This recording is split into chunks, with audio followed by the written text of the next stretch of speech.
Bem-vindo a mais um panorama do Antigo Testamento. Agora nós estamos abordando o livro de Juízes. O livro de Juízes, no cânon hebraico, ele está dentro dos profetas recentes ou profetas anteriores. A divisão hebraica ela é diferente da nossa, porque a nossa a gente divide em profetas maiores e profetas menores, baseado na quantidade de volume escrito que existe daquele profeta. Já o cânon hebraico não. O cânon hebraico ele já faz uma divisão um pouquinho mais lógica para a gente, que é profetas anteriores ao exílio, profetas posteriores ao exílio. Então fica muito mais fácil você entender dessa forma qual é o período histórico que os fatos estão narrando.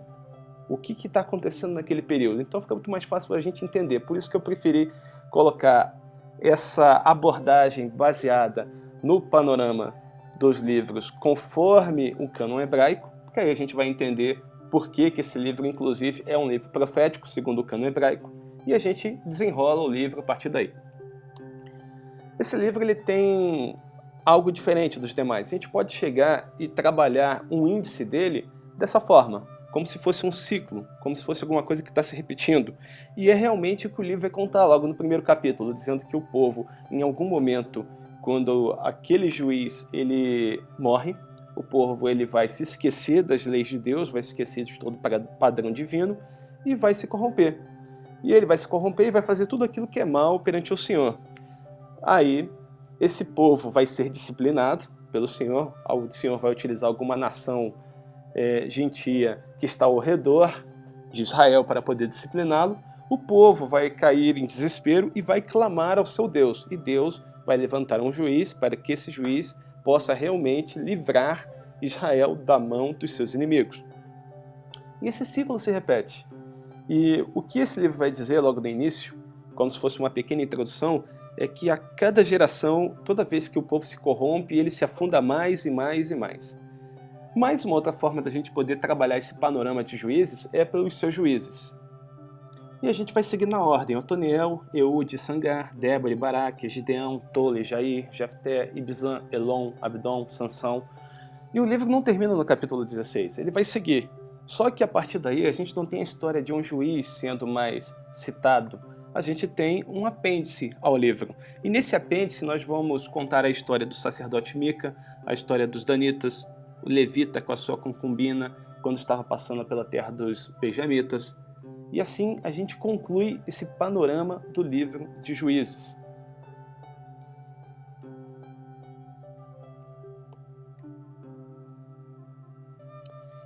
Serviu o povo ao Senhor todos os dias de Josué e todos os dias dos anciãos que ainda viveram por muito tempo depois de Josué e que viram todas as grandes obras feitas pelo Senhor a Israel.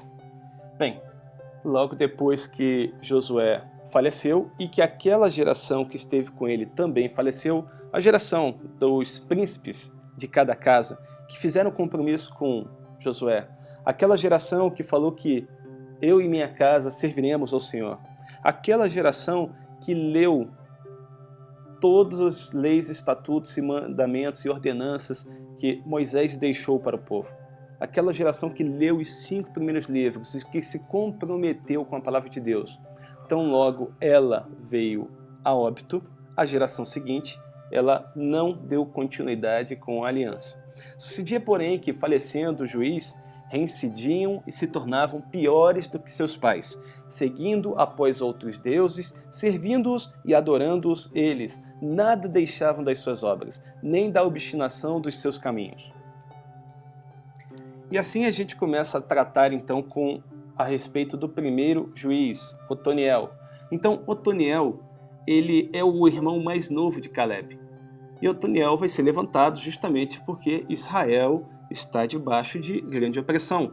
Habitando, pois, os filhos de Israel no meio dos cananeus, tomaram de suas filhas para si por mulheres, e deram suas próprias filhas aos filhos deles, e rendiam culto a seus deuses. Então a ira do Senhor se acendeu contra Israel, e eles os entregou nas mãos de Cusã-Risataim, rei da Mesopotâmia. E os filhos de Israel serviram a Cusã-Risataim durante 8 anos. Otoniel é levantado, ele vai livrar Israel dessa idolatria, Idolatria é essa que Israel mesmo procurou, porque Deus falou que era para expulsar os cananeus e não viver entre eles. Deus falou que não era para ser tomada nenhuma mulher, e eles tomam. E não só tomam, como entregam os seus filhos às filhas deles. Então, Israel cai no erro por não seguir o que Deus tinha ordenado. Mas Otoniel, ele é levantado por Deus e ele vai ser um juiz nesse período e durante 40 anos, então o povo vai andar em retidão novamente com seu Deus. Mas, depois que Otoniel morre, é necessário levantar outro juiz, para que esse juiz possa trazer Israel de volta aos pés do Senhor. E nesse sentido, quem são levantados são Eude e Sangar. E eles vão ter que lutar contra a imoralidade e a idolatria que está ocorrendo no seu próprio tempo. Bem, então o Senhor ele deu poder a Eglon, rei dos Moabitas, para poder lutar contra Israel. Então, Israel vai estar escravo de Moabe por mais de 18 anos. E aí Eude vai ser levantado dentro das terras de Benjamim para poder chegar e livrar Israel das mãos de Eglon e dos Moabitas. Como é que Eude vai fazer? Eude ele é conhecido por ser um homem canhoto. Ele chega até a presença de Eglon e fala: olha, rei, eu tenho algo muito importante para lhe dizer. Eu trouxe uma informação de Deus. E Eglon quer tanto saber dessa informação que Eude se aproveita e fala: não, essa informação eu tenho que lhe dizer em segredo. E aí Eglon manda todo mundo sair e Eude vai falar ao rei. Só que quando ele fala ao rei, ele chega perto do rei, pega uma pequena adaga, uma pequena lâmina que ele tinha e encrava na barriga do rei, de modo que a lâmina entra por completo, até o cabo. E diz que as gorduras do ventre do rei cobrem a lâmina, de forma que ela fica dentro do corpo dele. E não dá para ver mais. Então Eude ele consegue sair desse local, ele dá a volta porque a porta estava trancada. E quando as pessoas veem que Eude está do lado de fora, eles acham aquilo um tanto quanto suspeito, mas Eude chega e fala: olha, o rei ele está ocupado, ele está fazendo suas necessidades. Seria interessante que vocês não o incomodassem. Mas o rei começa a demorar bastante e as pessoas abrem a porta e descobrem que o rei está morto. E quando tentam achar Eude já está bem longe, ele já está convocando o exército para poder lutar contra Moabe. Ele consegue chegar e ferir os moabitas, mais de 10 mil homens, todos robustos e valentes naquela época, e faz com que Moabe caia e Israel comece a ter poder novamente sobre seu próprio território. E Israel vai ficar em paz durante 80 anos. E depois dele teremos Sangar, que também vai se levantar e vai ferir os filhos de Anate e mais de 600 homens dentre os filisteus, com uma guilhada de bois. E ele também liberta Israel da opressão que Israel estava tendo com os filhos de Anate. E assim a gente termina essa parte da história falando sobre Eude e Sangar, e a gente começa a contar a história de Débora e Baraque.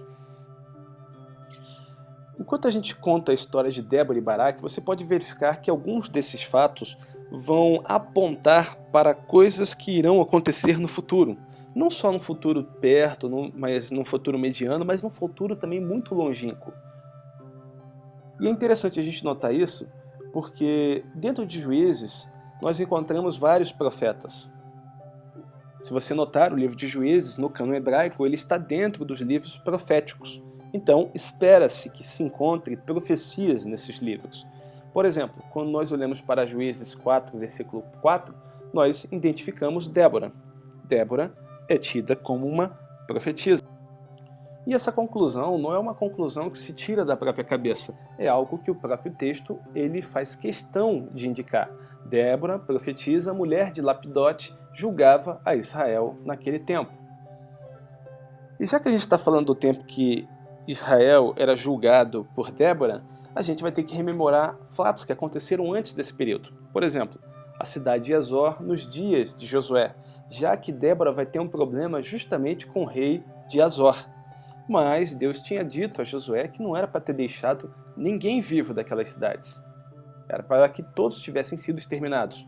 Se Débora está tendo um problema nos dias atuais com o remanescente de Azor, isso quer dizer que algo não foi cumprido daquela época. Bem, A cidade de Azor, ela ficava em cima dessa planície. Você vê que é uma região tanto quanto elevada, a gente só não tinha essas curvas com essas estradas nessa época. Mas você consegue ver que era um local de onde se tinha dominância sobre o terreno, de onde se enxergava de longe se tivesse chegando tropas próximas para poder invadir o local da cidade de Azor. Então vamos aos textos para a gente entender. Quando Jabim, rei de Azor, soube disso, enviou mensagem a Jodabe, rei de Madom, e rei de Sinrom e Axa, e reis do norte que vinham das montanhas, da Arábia do sul, do Quinerete, de Cefalá, de Nafatdor, a oeste os cananeus, a leste e a oeste, os amoreus, os hititas, os fariseus, os jebuseus das montanhas, os herveus nos pés do Hermon, na região de Mispa, saíram com todas as suas tropas, um exército imenso, tão numeroso como a areia da praia, além de um grande número de cavalos e carros. Todos esses reis se uniram e acamparam junto às águas de Merom para lutar contra Israel. Naquela época, a nação de Israel teve uma grande vitória contra Azor. E qual é a importância da cidade de Azor? Bem, quando nós olhamos para o relevo, a gente verifica que aquela cidade ela tem uma dominância, então é um local difícil de ser conquistado. Quando nós olhamos para a região local, nós identificamos que aquele terreno ele era cheio de jazidas de ferro, então isso permite com que aquele povo fosse bem armado e pudesse construir, por exemplo, carros de ferro, para poder serem puxados por cavalos. E isso daria uma maior vantagem durante o combate, contra quem quer que fosse que Azor tivesse que lutar. E quando nós olhamos para o tempo de Débora e Baraque, nós verificamos que eles tinham o general Sísera, que comandava as tropas de Azor.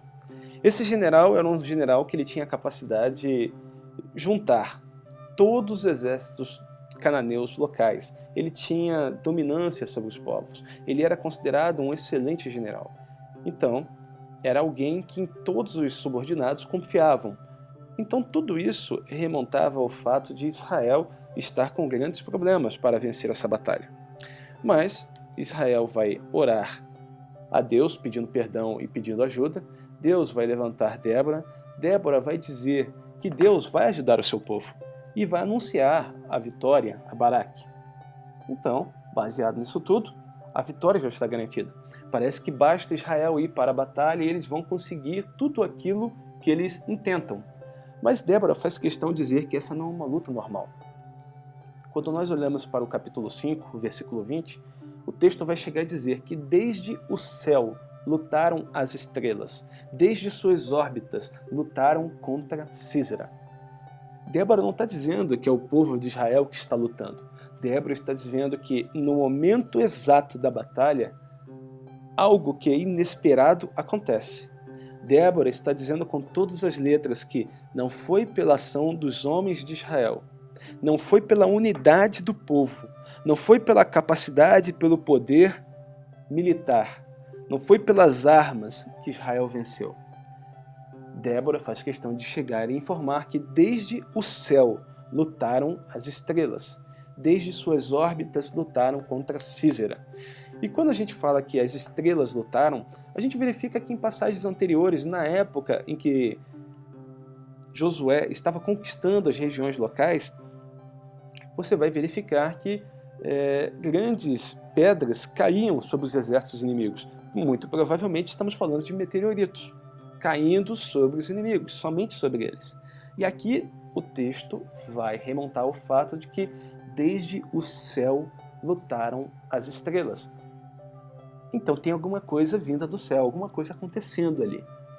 Ela não entrou em detalhes, mas isso aqui é suficiente para você entender. Até porque os textos dessa passagem vão chegar a dizer que todos os carros do exército de Azor vão ficar parados no lamaçal. Vão ficar presos, vão atolar no lamaçal. São 900 carros atolados, todos eles atolados. Vai dizer que o ribeiro alagou. E como é que o ribeiro alaga? Só se uma forte, densa e torrencial tempestade cair num único e determinado ponto, sem que se esperasse por isso. O Senhor, quando saíste de Seir, quando marchaste desde os campos de Edom, a terra estremeceu. Os céus gotejaram, as nuvens despejaram água. E aqui complementa o fato de tudo aquilo que aconteceu no céu, o que pode ter deixado os homens daquele exército temerosos pela sua própria vida, a grande chuva e o atoleiro no qual eles se encontravam, e não somente isso, diz que a terra também estremeceu. Então você imagina o que é um terremoto num local onde já está encharcado, onde a terra está bem úmida. Fatalmente nós temos deslizamentos de terra também, o que facilita muito mais ainda que os carros venham atolar. Imagina o desespero daqueles homens, que eles tinham tudo para vencer a batalha, com inúmeros carros de combate.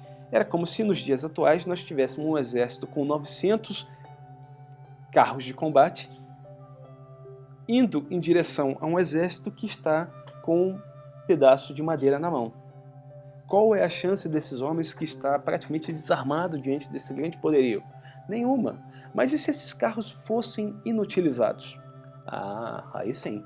Se esses carros fossem inutilizados, aquelas pessoas estariam lá dentro como que perdidas, sem ter o que fazer, à mercê do inimigo. E é exatamente o que acontece com Israel nessa passagem, é o que acontece com Israel na Guerra dos 6 Dias, quando você estuda o que aconteceu.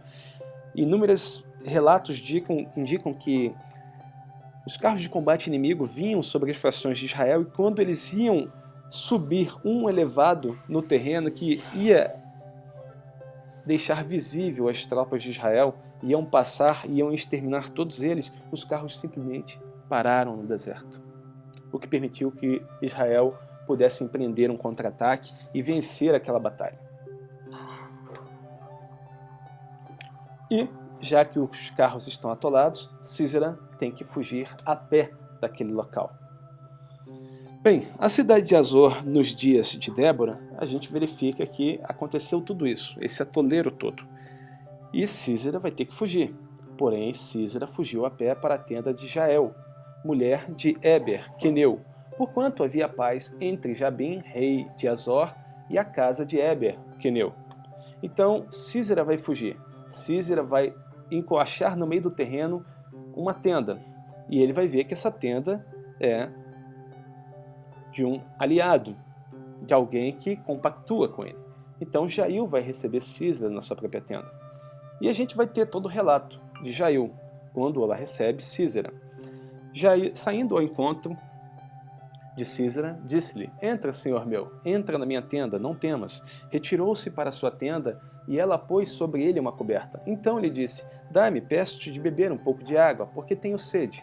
E ela abriu um odre de leite, deu-lhe de beber e cobriu. E lhe disse mais: "Põe-te à porta da tenda, e há de ser que se alguém vier e te perguntar: há aqui alguém? Responde não." Bem, é exatamente o que Sísera não vai fazer. Sísera vai chegar, quando ele pede água, olha, não só água, mas eu tenho leite, tome leite. Sísera vai chegar: olha, você deve estar um pouco cansado, então eu vou te cobrir. Olha, você pode dormir, que nada vai te acontecer, tenha bons sonhos. O que é importante nós termos em mente quando nós olhamos para esse texto? Nós temos que ter em mente que Jael é uma profissional da tenda. Eram as mulheres que eram responsáveis por poder erguer as tendas naquela época. Então ela sabia muito bem como bater uma estaca.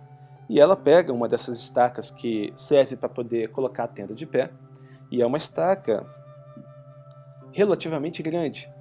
Então ela pega essa estaca, põe na fronte de Sísera e vai dar uma martelada. E o texto bíblico vai fazer questão de relatar que uma vez que a estaca entra, ela sai e ela encrava na terra.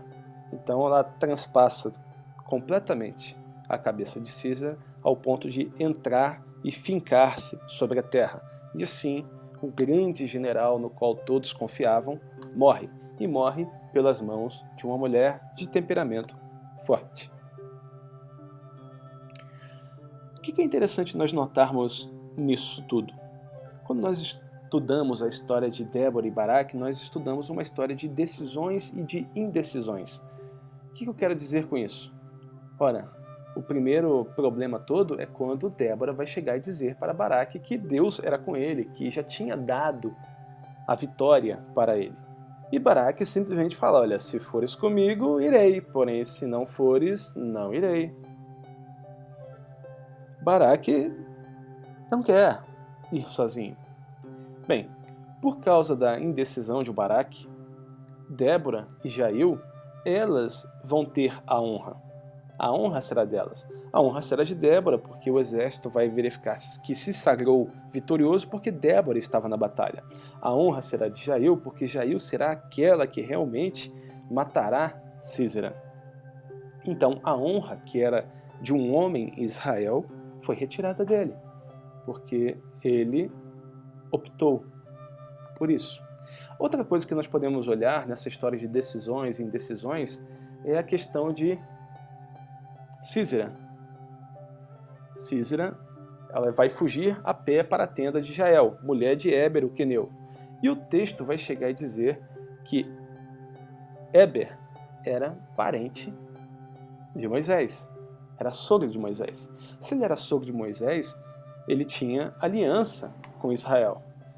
Ele não deveria ter aliança com o inimigo, mas o texto bíblico vai chegar a dizer que ele tinha aliança com o inimigo. Então, na realidade, o texto bíblico está dizendo que Éber saiu da aliança com Israel. Éber deveria ser morto.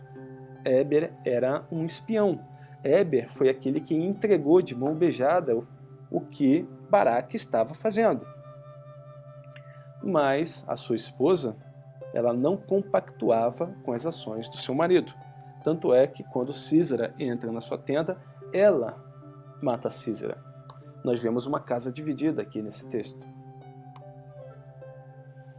Além disso, nós temos que identificar o que acontece diante disso tudo, porque nós temos tribos que são consideradas sábias naquela época. Então desceu o restante dos nobres, o povo do Senhor em meu auxílio contra os poderosos. De Efraim, cujas raízes estão na antiga região de Amaleque, desceram guerreiros. Depois de ti, ó Débora, seguiu Benjamim com seus povos.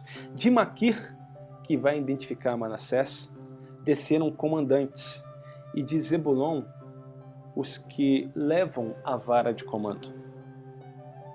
Também os príncipes de Isacar foram com Débora. Isacar seguiu a Baraque, em cujas pegadas foi enviado para o vale. Zebulon é povo que expôs a sua vida à morte, como também Naftali, nas alturas do campo. Então nós vemos que o texto está citando pelo menos 6 tribos, mas são 12. Mas somente 6 foram em socorro. Somente 6 responderam ao chamado. As demais não responderam. Haverá um tempo em Israel, no final dos tempos, em que uma porção de Israel vai fazer aliança, vai fazer pacto com o anticristo. Outra porção vai ouvir a voz de Deus e vai fugir da presença do anticristo. Bem, falamos das tribos sábias, agora vamos falar das que foram nécias nesse momento. Por que ficaste entre os currais para ouvires a flauta?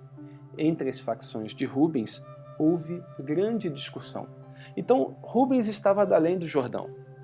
Eles estavam lá nos currais porque eles estavam preocupados com o seu gado.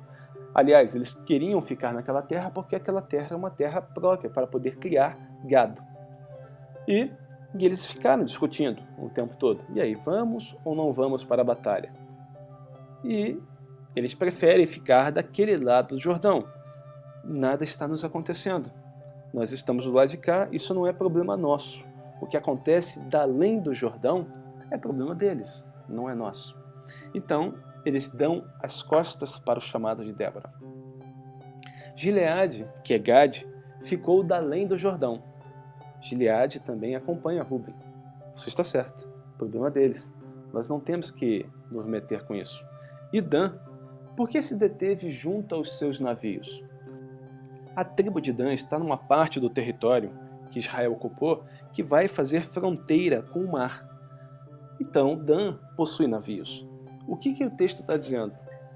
O texto está dizendo que Dan simplesmente achou mais importante manter os seus enlaces comerciais, políticos, econômicos e sociais com os povos da localidade ao redor de Israel do que ajudar Israel. Porque se ele entra na batalha, ele se posiciona ao lado de Israel. Se ele se posiciona ao lado de Israel, ele vai contrariar as pessoas com as quais ele tem relacionamento comercial.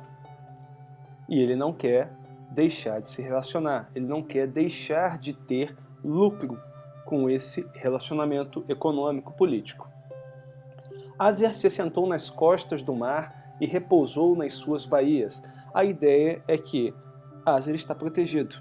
Aser está repousando nas suas baías, ele está num local que nada lhe acontece. A guerra não o alcança. Então eu estou numa situação tão boa, que eu não quero ir para a batalha. Eu vou ficar aqui. Aqui está tudo calmo, tudo tranquilo. Eu não preciso entrar nessa confusão louca de batalha.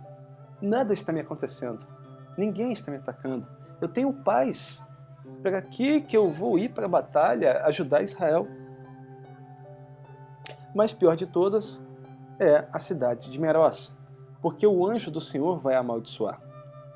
Amaldiçoai a Meroz, diz o anjo do Senhor, amaldiçoai duramente os seus moradores, porque não vieram em socorro do Senhor e seus heróis.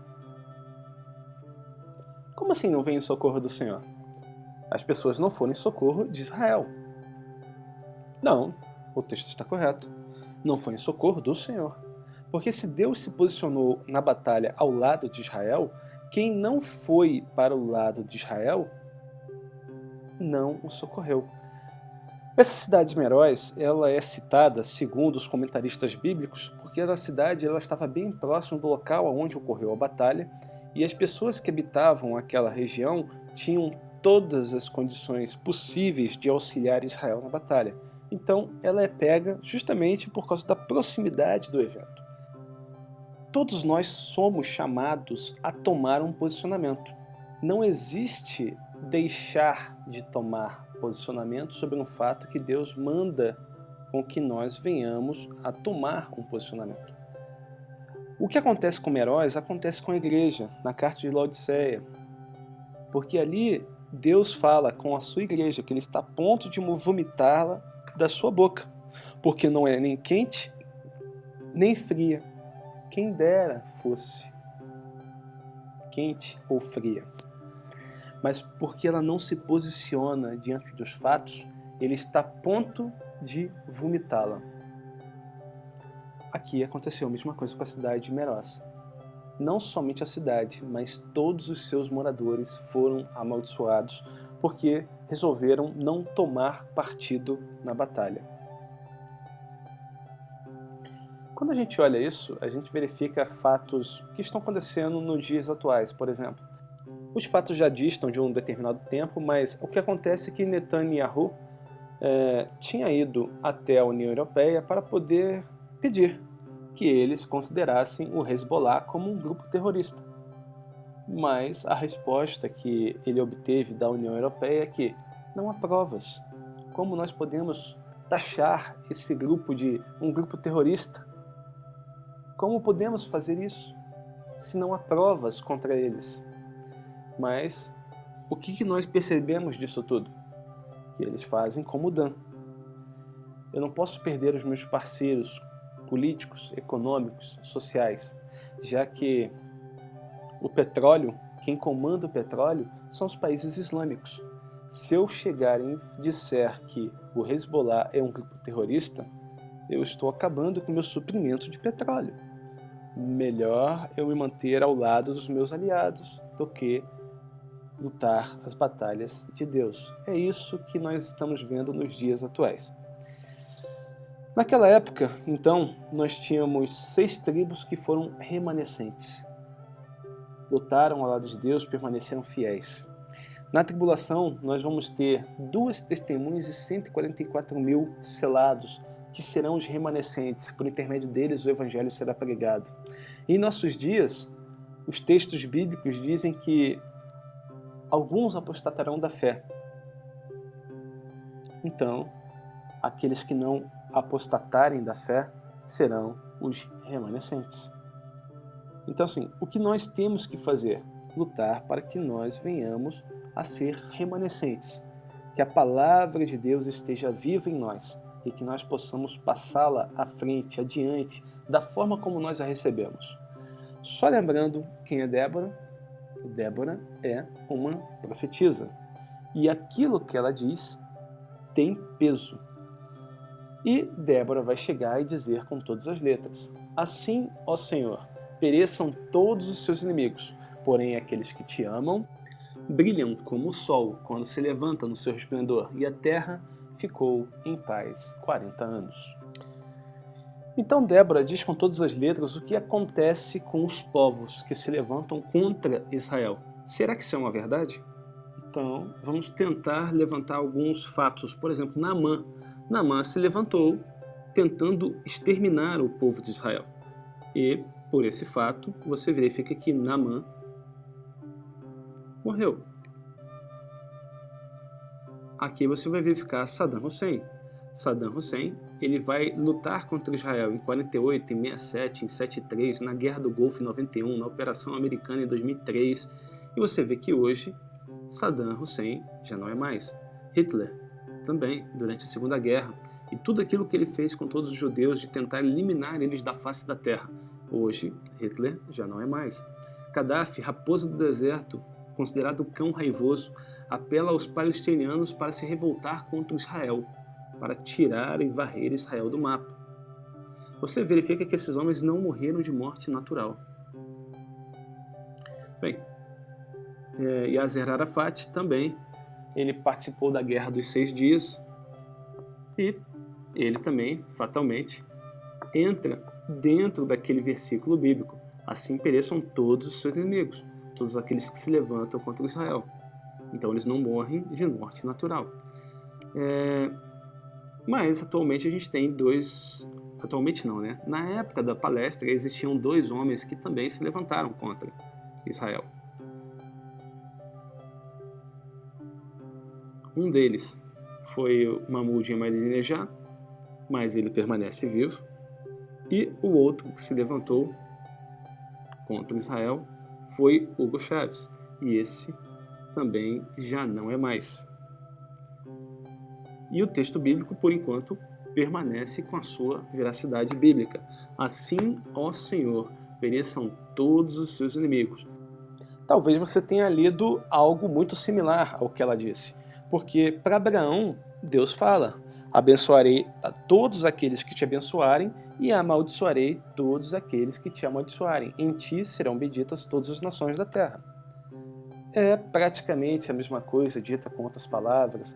Pelo menos assim, a consequência final vai ficar bem próxima daquilo que Débora está dizendo. Assim nós terminamos essa porção do livro, o Juízes. A gente conclui ele na semana que vem e aí bate todos os demais juízes numa única aula. Que você fique com Deus, que Deus te abençoe e te guarde, que você possa assistir o resto do panorama bíblico, se assim Deus nos permitir. Shalom.